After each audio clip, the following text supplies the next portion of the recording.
So one of the things that we were talking about the other day was about hope and just how impactful that is as an emotion, as a feeling for someone.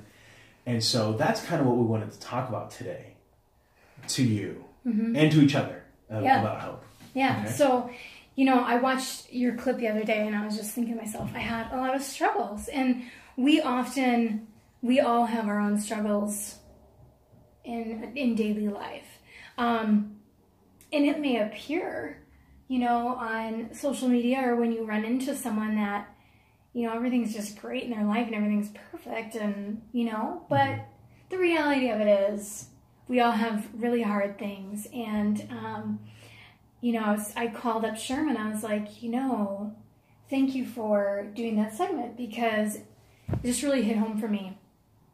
Because I personally have had a lot of things recently that have been really scary for me, and just in life in general. I've had a lot of tragedy in my life that people don't know how to relate to, and then it got me to thinking about tragedy. Yeah.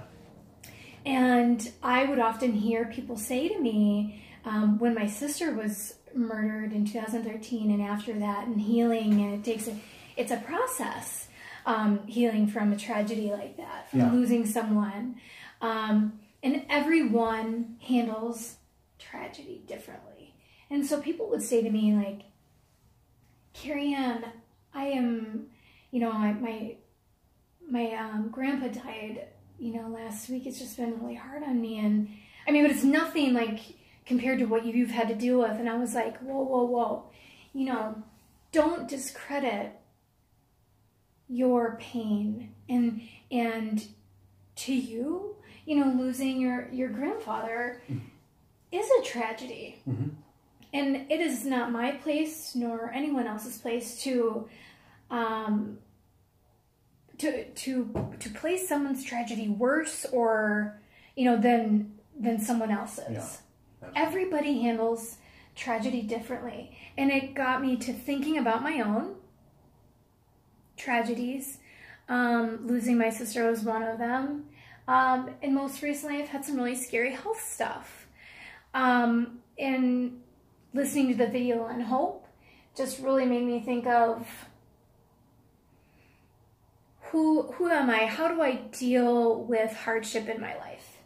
You know, how did I deal with the tragedy of losing my sister? And now how am I going to deal with the health issue of having kidney cancer? Because I do. And that is, whoa, so scary. I think in my life I've had this like level of determination, and which has helped my resiliency.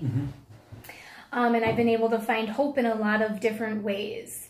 And so when you talked about hope and what does that mean and like to each person, and it just really made me look at my life and think, you know, I am very hopeful, and I have hope for other people when they have hard times and when they have, you know, medical issues or what have you. But I really am a person of faith and hope. So it's nice to just sit down and just chat, I guess, about that, because, you know, I am scared. You know, I'm just really scared, but I'm also a powerhouse. Right. And, you know, there are people in my life that are so instrumental to aiding to my hope and contributing to the true level of hope that I carry with me every day. You know, and Sherm, you're one of my best friends, and you're one of them. And I just really appreciate, you know, the positivity of, you know, these influencers and mentors in my life that I enjoy working with. I really do work with like the very best people. And I love our community, and I love doing all this stuff. And despite this, you know, bump in the road, I'm not going to stop doing those things. Like, I have a lot of hope and and I just kind of wanted to talk back and forth, like, with you about that, with your segment that you did on hope and the things that we deal with on a day-to-day basis. Like, how do we recover from these difficulties and things just being so tough? I literally just hours ago, found out that I had this kidney cancer, and it's small, and I'm gonna have to like kick a kidney out of my body. The other one's probably gonna miss it. I don't know. Like, where'd my bloody go? Yeah. But what I do know is that I can still keep on rocking on with one kidney, And the thing is like, I just hope that there's inspiration for other people that there's just hope. There's always hope. Yeah. And there's always a way to find it. And I just have a lot of love in me. And I just need to remember that when I'm like really sad or I'm scared, that I want to be strong for my children. Yeah. And still be a good leader in my community. So one of the interesting things that you had brought up is, number one is, from social media perspective, is it's a soundbite, right? So you can't take one video of like 2 minutes long to assume that that person's 24 hours and the other 58 minutes. It's 23 hours and 58 minutes in someone's day. It's impossible. Or a perfectly crafted photo to make it look like everything's good. It reminds me of like a duck on water, that everything looks still and calm on the lake, but below the water, the surface, the duck is kicking like crazy in order to continue to move. That's exactly kind of how it is for us, is that we do these different segments, and what I like kind of, because you did mention that, we can address that, where sometimes people, when you look at us, we got flaws, we got problems just like you do. And what's interesting here in bringing this up just in a timely fashion, obviously not the best of news we're talking about, but the thing that's interesting here is, let's say 10 years from now, we're looking back on this, and your daughter comes to you and says, "Hey, what was that like?" You have it documented, journaled, and instead of writing it down like a pioneer would, you have it in a video format that you can go, "This is how I felt about it." Yeah. That despite it being this huge question mark, I looked at it and said, you know what, because the reality is true that you have cancer. And you have two ways to look at it. I'm going to have cancer and say, I'm going to persevere, I'm going to conquer this thing, I'm going to crush it. Or you can say, I have cancer and I'm going to be defeated by all those negativity. The reality still remains that cancer's still in you. Right. The attitude, it comes down to us. And so I think a lot of times when people hear about those that are like filled with hope, they think it's a little bit, they must be really naive, they don't understand. No, you fully understand. You were in the healthcare arena. You've seen many doctors. You've talked to many doctors about the situation. It's just that, unfortunately, now you have the bad news instead of the good news. Yeah, but it was actually found in, an incidental finding, which is a blessing in disguise. A very weird one, and I don't like it, but that is the reality. But I have, I have a lot of hope, and I've had this with me since I was a child, to persevere and just keep, just keep going. Yeah. I look at my kids when I've been having some of these weird scares and appointments and things. Certainly I look at my kids, and I cry. And it's scary, but I also have, it's weird because we take on a lot of guilt when we can't do the things that we're normally when we're, the normal things we're used to doing. For example, like I take on a lot of guilt that I had to miss, some after hours, chamber PM events, or like on Fridays when we do our social media that I couldn't be there because I had some tests. But that's how much I enjoy it. It really brings me a lot of joy in my life. And, now that I have some answers, there's going to be steps that we take, you know, we just kind of we have to learn the information, and then we have to find the direction that we need to go. Yep. And just keep moving. Right. And it's not easy. You don't see it. Like I look very healthy, and I still believe that I am very healthy. I just have this like little funky spot. Yeah. A little too excited. That's giving me a little bit of an attitude, but not too much of an attitude. I think this little cancer spot is like, I have a little bit of an attitude, but I still like you because it's local, and it appears to be nowhere else. So I'm really blessed for that. I'm grateful for that, and I've had a really great team of physicians helping me out, specifically Dr. Summers from Astia Health, and we had them on top of mind. Just like small, just world, and we take care of each other here. That's what I love about our community is we just really take care of our community. But I'm often asked from other women, like stay-at-home moms and other working moms, like, how do you do all this stuff? How do you work, and how do you exercise, and how do you do all this stuff? And the reality of it is, I really make a priority of what's important to me. Like, how do you do this stuff with your kids, and how do you, like, I make it a priority. But there's going to be times in the next, few months, I'm sure, where I'm not going to be able to do those things. And it's going to be really difficult for me because it does bring me so much joy. Yep. I am currently, because of the biopsy procedures I had, I can't lift up my baby right now, and that makes me very sad. Right. And she wants me to pick her up. Yeah. It's tough stuff. Right. But we just gotta have hope. And hope looks so different, to different people, and it means different things. But to me, it means, I have a great relationship with my faith, and that gives me a lot of comfort.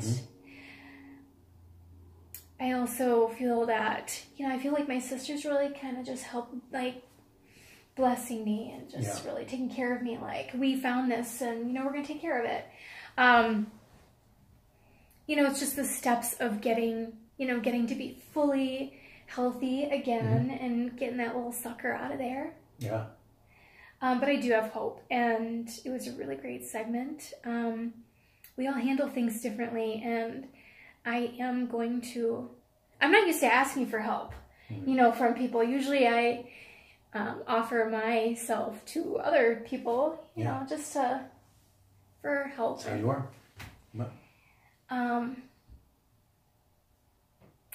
But there are going to be times, Yeah.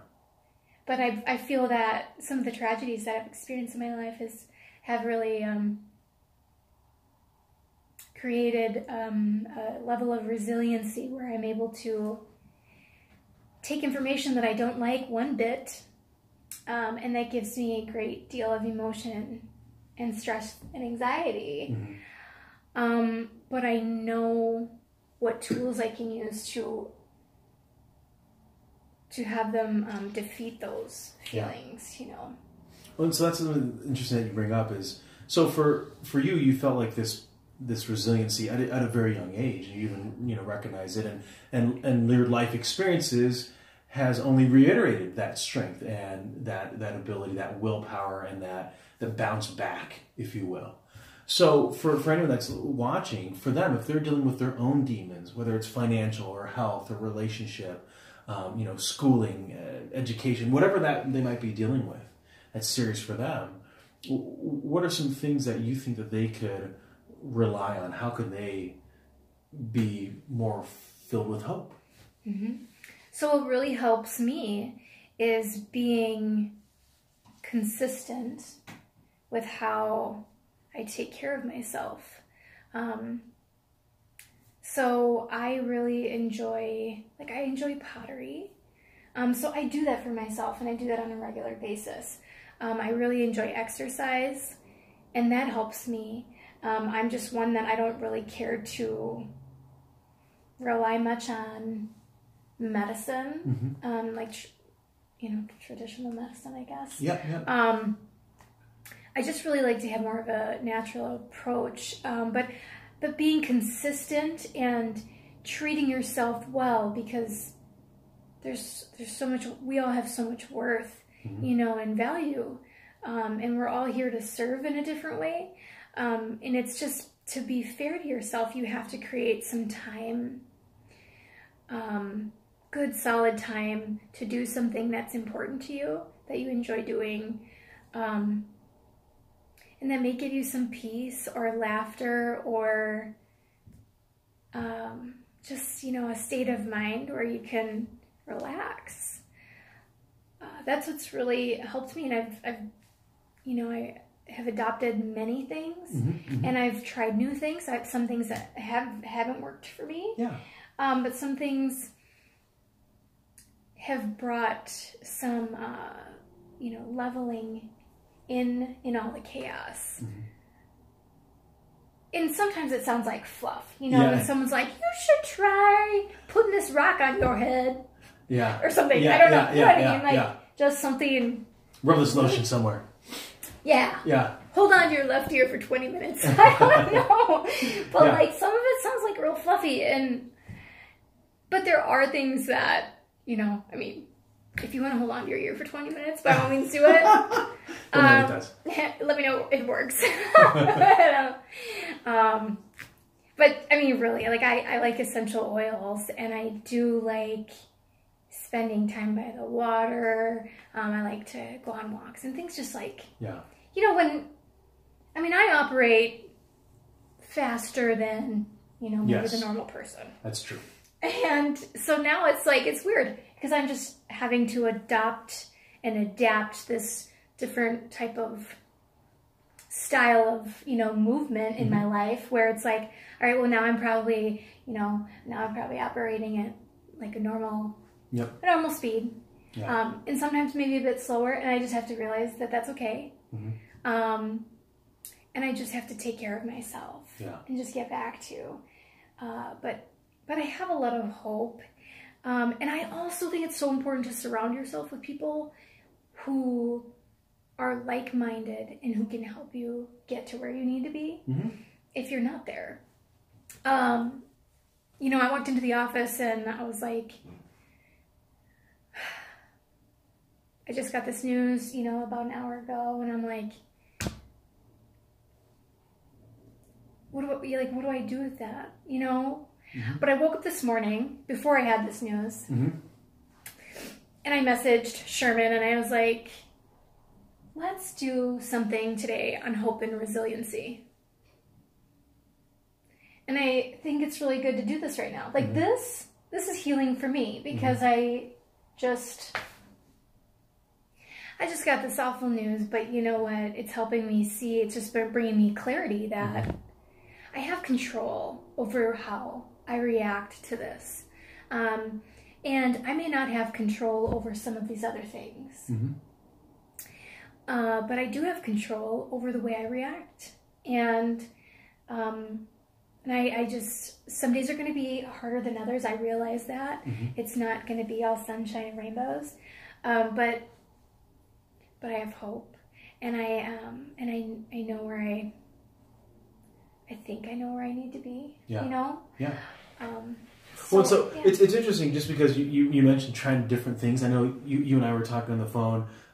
Music, you listen to good music. You were talking to a friend of yours about doing some meditation in the morning. And then, there are different things that we can try to do to deal with the stresses that we're under, or the tragedy that we're going through. I think about some friends of mine that have lost loved ones, lost family members, super, best friends, parents. And so with that loss, that tragedy that they're going through, it might be doing something different than that they're normally doing. Or it might be going back to some old things that they're used to doing, like exercising or going for a walk, enjoying nature, enjoying some family time. Sometimes turning certain things off might be helpful. And so, and you're right, I think sometimes it'll work one week and it might be not working another. And so it's understanding ourselves that there's no one pill, there's no one exercise, there's no one method that's going to make us always feel hopeful and at peace with everything in the world. Mm-hmm. And it can even be something as simple as, daily affirmation. Mm-hmm. I think the power of positivity is really important. I fully believe if you haven't read or learned about the law of attraction, I think that, please look into that. It's just something, it's really powerful. Mm-hmm. I put a lot of positive thoughts out in this, whole process. I think that's helped out a lot. Mm-hmm. I have been reading, a few books and things like that when I have the time, but Yep. Truly you just have to make time for yourself, like Mm-hmm. whatever those things that you want to try out might be. But make the best lifestyle choices for yourself and keep yourself healthy. Mm-hmm. I'm actually really lucky that this, this cancer was found, Mm-hmm. because it could have waited, could have been years and it could have been too late. And,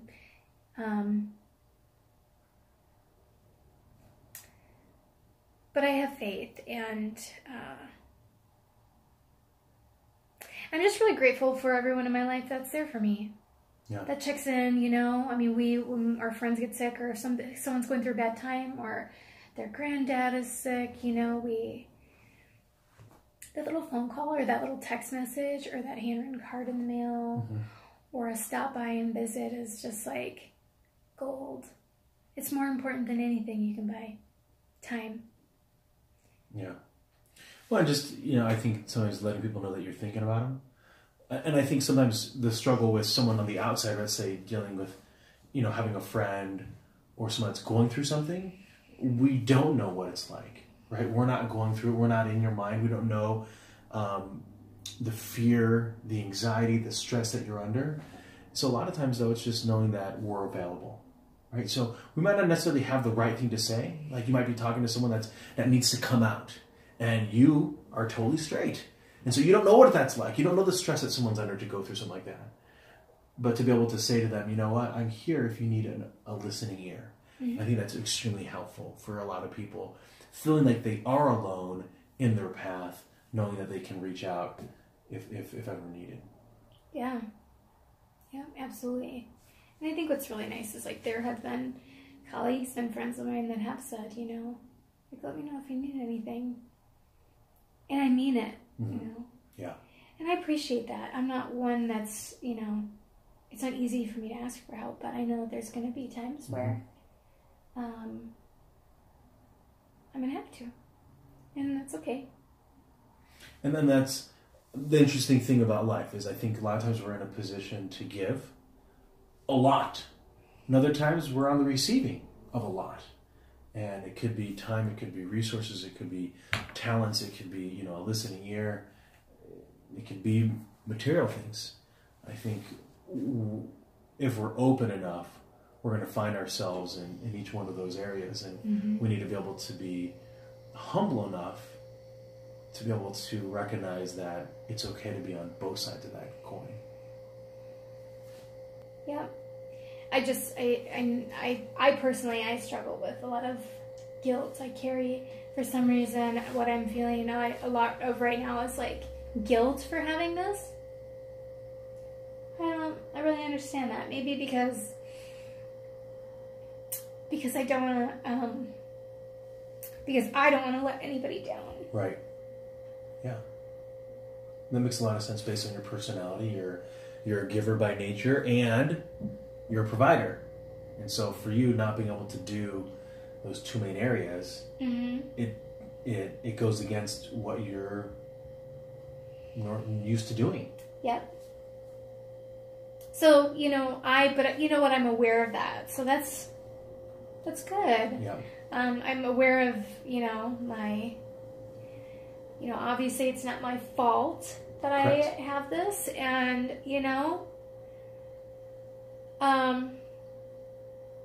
I am going to do my best every day. Yeah. And then some days I'm not sure exactly what it's going to look like, but yeah, it will be good. It'll be your best. It will be my best. It may not be pretty sometimes, but you know what? It will be my best. So I just thought a lot about the hope. Hope is powerful. Mm-hmm. So if somebody is on the other end of this lens and they're going through their own version of what you are, what would you say to them? Life is not always easy, but there's a lot of joy in life. Sometimes it's hard to find when you're going through really difficult stuff, tragedy, heartache. But I think it's also too about noticing the little things that are around you that you normally just pass by every day or don't enjoy the beauty of or take the time to enjoy. I think those things are really important. Take some time for yourself. Confide in someone. Be comfortable. Try to not handle all the burden on your own. Sometimes it's just too much. We're not made to handle all of that on our own. And it's okay to ask for help if you need it. But some of the things we talked about earlier, I think it's worth exploring to figure out what it is that is going to work for you, and how do you not make the best, but how do you do your best in a tough situation when you're presented with something that is completely unexpected. Mm-hmm. I think the way that we live our lives by our attitudes are very telling, of how we're going to handle something, that we're just unexpectedly handed. So, personally, I think that not that I wanted this to happen to me or my family, but I could go two ways with it. I could be, like you had mentioned before, I could be, upset about my childhood. I could be upset and mad about the murder of my sister. I could be upset and mad about having cancer, but that's not going to help me. No. That's not going to help me. And after Kira died, I found again, I learned a lot about myself. I took the time to learn about myself and figure out what it is I liked, what brought me joy. It was very helpful. I know now that I've been in a really difficult place, and that I can make it through this too. Mm-hmm. That was bad. This is bad. I was explaining to a friend of mine this last week that the stress level of the tragedy of losing my sister felt very similar to how I felt about, this kidney cancer that I have here now. And I didn't understand why it was so similar, because it's completely two different life events. Mm-hmm.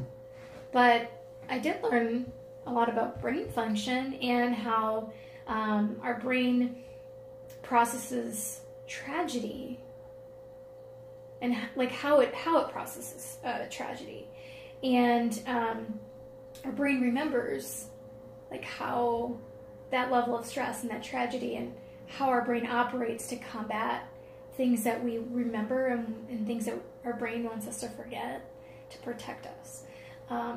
So it just all felt very similar, and I needed to figure out that. Yeah. I just wanted to learn. I'm trying to learn as much about, this condition that I have, to be the best person that I can be through it. Mm-hmm.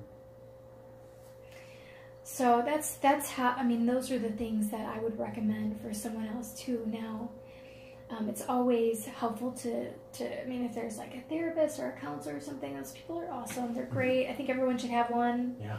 They're wonderful. They're great listeners. But truly, the power of the body will achieve what the mind believes. I think there's a lot of power to that, and I'm just going to stay positive and have a positive mental attitude. And some days I might not have as much of it as others, and I realize that. Mm-hmm. But I love my husband and I love my kids, and I'm just gonna keep doing my thing. Mm-hmm. Because I love them. Yeah. And what I would say to anybody that's kind of dealing with something right now is I tell you, don't give up. Don't give up on you. Don't give up on where you are. You bring up family. It's an amazing thing. It's one of the interesting things of life, how we could evolve. We're born into a family.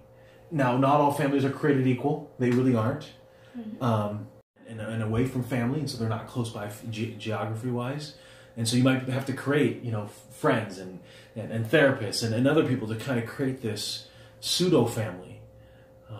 But if you have a good family, rely on them and let them know how much you care. And if you don't have that, what I'd say to you is find a way that you can connect with someone that can help bear your burden, that you don't feel like it's all you. Because we're not designed to carry everything like a donkey. It's not throw it all on you. And so there's a lot of people out there in your community, in your own network, that can be there for you. And if you don't, then find a different network. That's what I would say. Get rid of your friends. And find better ones. So... but I appreciate us talking about this. I think this is extremely powerful for people to be able to hear it. And the other powerful thing is that you're able to talk it through for yourself as well. Yeah, I think that's helpful. It's a lot to take in.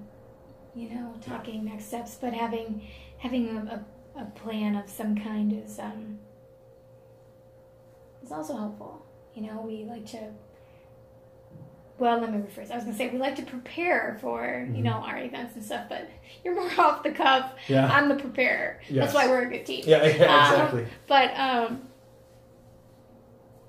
don't know. I still have a lot of joy in a lot of things, and I'm still really lucky to have the people in my life that I do, and I have a lot of hope. And if you haven't watched Sherm's clip on hope, I really recommend it because it's really good.